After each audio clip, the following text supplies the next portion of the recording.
मैं भारत को भारतीयता की मान्यता के आधार पर फिर से खड़ा करना चाहता हूं, उस काम में लगा हूं। 20 सूत्र लिखे हैं कि भोजन पचेगा तो क्या होगा और भोजन सड़ेगा तो क्या होगा। मैं सड़ने वाले हिस्से की बात कर लेता हूं। वो कहते हैं कि भोजन अगर सड़ना शुरू हुआ तो सबसे पहले गैस बनेगी, वायु बनेगी, वायु, और ये वायु आपकी जिंदगी हराम कर देगी। लेकिन आज के जो सूत्र हैं वो जिंदगी का फंक्शनल हिस्सा है। आप जानते हैं कि कोई भी सिद्धांत होता है उसका एक हाइपोथेसिस होता है और उसका एक फंक्शनल पार्ट होता है।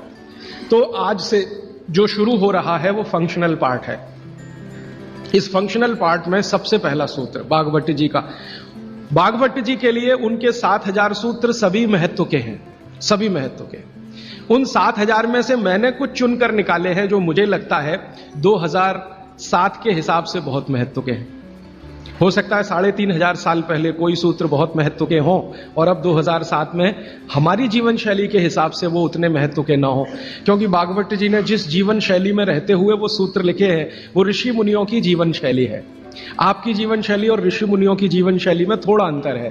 तो आपकी जीवन शैली के हिसाब से मैंने जो सूत्र निकाले और जिनको मैं महत्व का क्रम देता हूं उसमें सबसे पहला सूत्र, संस्कृत में वो कहते हैं कि पेट जिंदगी भर आपका अच्छा रहे, दुरुस्त रहे। इसका मतलब यह है कि आप जो कुछ भी खा रहे हैं उसका ठीक से आप पाचन करते रहे। वो कई बार ये लिखते हैं अपने सूत्रों में कि खाना महत्व का नहीं है, खाने को पचाना महत्व का है। आपने खाने को खाया ये इतना महत्व नहीं है, जिसको आपने खाया उसको पचाया ये ज्यादा महत्व का है। क्योंकि भोजन पचेगा तो रस बनेगा, उसी रस में से मांस, मज्जा, रक्त, मल, मूत्र, वीर्य, मेद ये सब बनेगा, अस्थियां बनेंगी और वही आपके शरीर के लिए आगे जीवन में काम आएंगे।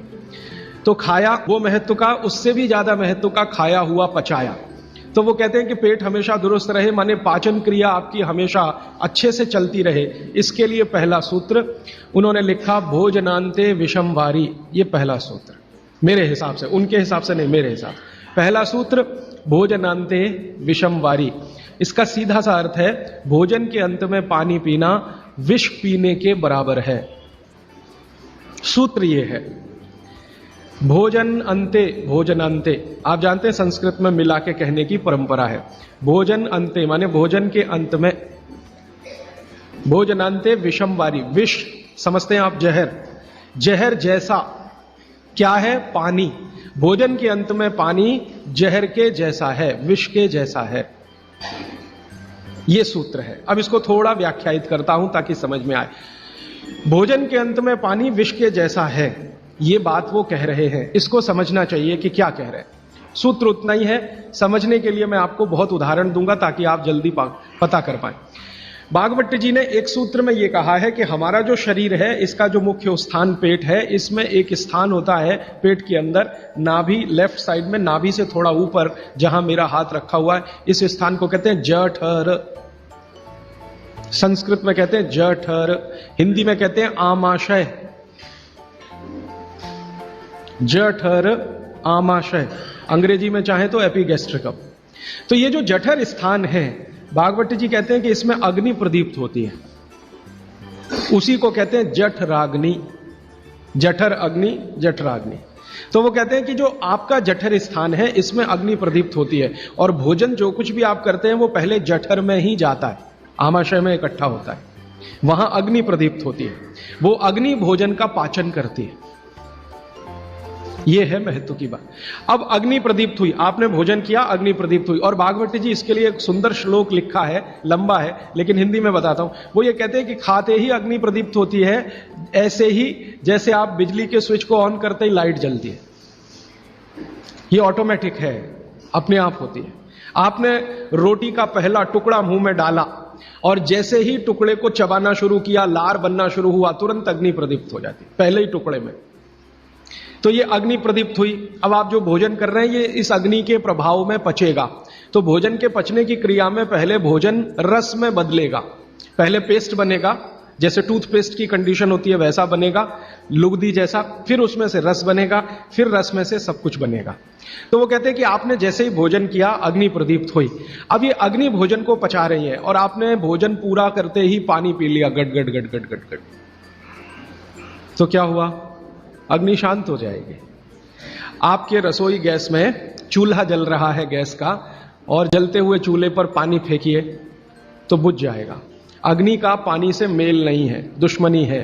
तो आपके पेट में खाना खाते ही अग्नि जल रही है। अब आपने पीछे से गिलास 2 गिलास पानी पी लिया, कोई लोग तो लोटा भर के पी लेते हैं, कई लोग तो भोजन से ज्यादा पानी पी लेते हैं। तो ये जो पानी गया इसने अग्नि को शांत कर दिया। अब अग्नि शांत हो गई तो फिर भागवत जी कहते हैं भोजन पचेगा नहीं, वो सड़ेगा।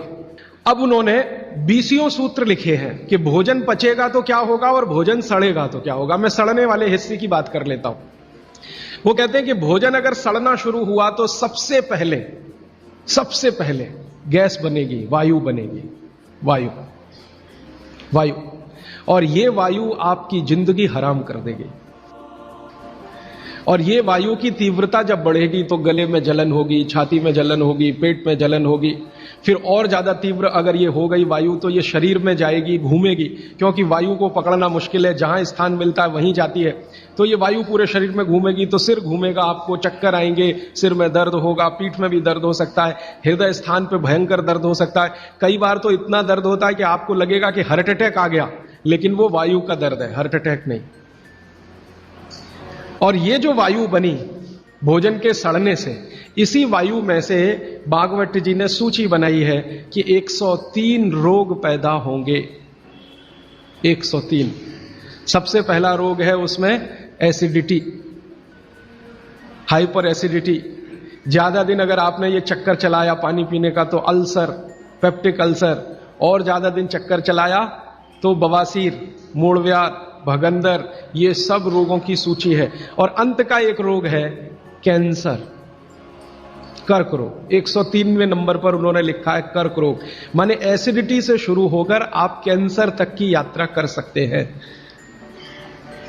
तो वो ये कह रहे हैं कि जिस काम से वायु पैदा हो और वो वायु आपके सड़े हुए भोजन में से निकले, और बाद में भागवती जी कहते हैं, वो भी बता देता हूं, वो दूर का सूत्र है लेकिन यहीं पे ले आता हूं उसको, कि आपका जो भोजन सड़ेगा, इसको ध्यान से सुनिएगा, तभी भोजन में से, भागवती जी के शब्द दूसरे हैं, मैं आज के शब्द इस्तेमाल कर रहा हूं, तभी कोलेस्ट्रॉल बनेगा।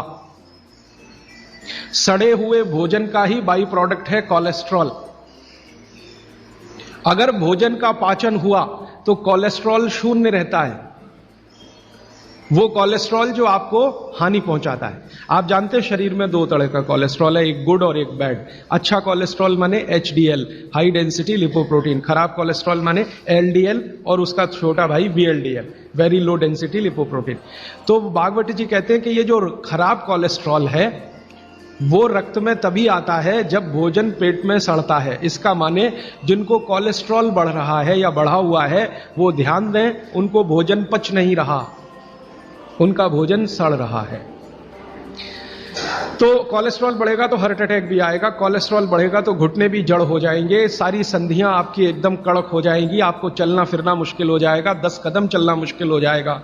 तो वो ये कहते हैं कि जब 103 बीमारियां एक छोटी गलती से आती हों तो वो गलती कभी करना नहीं, माने भोजन के बाद कभी पानी पीना नहीं। और 1-2 चीजें हैं इसी क्रम में कि किसके साथ क्या खाएं, किसके साथ क्या नहीं खाएं। घर में कभी भी आप कोई ऐसी चीज बनाएं जो तासीर में गर्म है, उसके साथ ठंडी चीज कोई ना हो। जैसे आजकल मैंने देखा है, हम गरम गरम खाना खा के आइसक्रीम जरूर खाते हैं, अपना सत्यानाश करते। और ये सत्यानाश कैसे होता है? कोई आपको शादी में बुलाता है इनविटेशन देके कि आइए और हमारे यहाँ गरम डिनर खा के आइसक्रीम खा के मर के जाइए, और एक नहीं खाइए, डबल खाइए। और मैंने तो पंजाब में ऐसे भी महान महान लोग देखे हैं कि आइसक्रीम में गरम रसगुल्ला डाल के खाते हैं। महामूर्ख लोग, पता नहीं कहां से आए, गरम गरम रसगुल्ला एकदम ठंडे आइसक्रीम में डाल के खाते। फिर पूछो भाई क्या कर रहे हो, तो कहते टेस्ट है जी। शरीर का देखना है कि नहीं, ये है कि टेस्ट का देखना है। तो आप कहीं भी डिनर में जाइए, मैं ये नहीं कहता डिनर में मजे, जरूर जाइए, लेकिन ध्यान रखिए कि अगर डिनर गरम गरम आपने खा लिया है तो ठंडी आइसक्रीम मत खाइए। और कई लोग पंजाब में ऐसे हैं, याद ही नहीं रखते, अभी चाय पी अभी आइसक्रीम खा ले। हाँ, उनको बिल्कुल 1 मिनट नहीं लगता। चाय पी के निकले, कहीं आइसक्रीम खा के आ गए, आइसक्रीम खा के आ गए, इधर चाय पी ली या इधर कॉफी पी ली।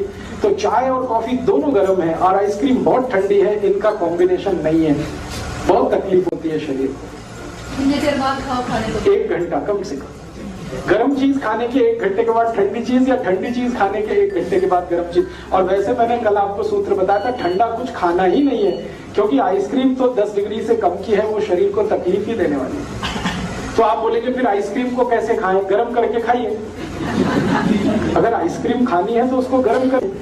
मैं एक अमृतसर गया था एक बार, तो अमृतसर में एक बहुत अच्छी चीज, शायद यहाँ भी होगी, कुल्फी। ये जो कुल्फी है, इसको थोड़ा गर्म करके खा लीजिए, आइसक्रीम से बेटर है, 1000 टाइम्स बेटर है। क्यों?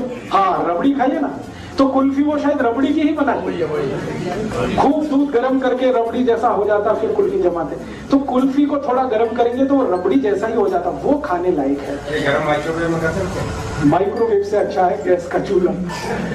तो आप जो है रबड़ी खाइए, आइसक्रीम छोड़ दीजिए, कुल्फी पे आ जाइए और कुल्फी को हल्का गर्म करके खाइए, वो आपके लिए बहुत मुफीद है। कारण एक ही है कि आइसक्रीम में जितने केमिकल्स हैं, कुल्फी में एक भी नहीं। कुल्फी में दूध ही दूध है, वो भी अच्छे से गर्म किया हुआ है, बस उसको ज्यादा ठंडा कर दिया तो वो जम गया है। आप उसका ठंडापन निकाल के खा लीजिए, करके खा। हाँ।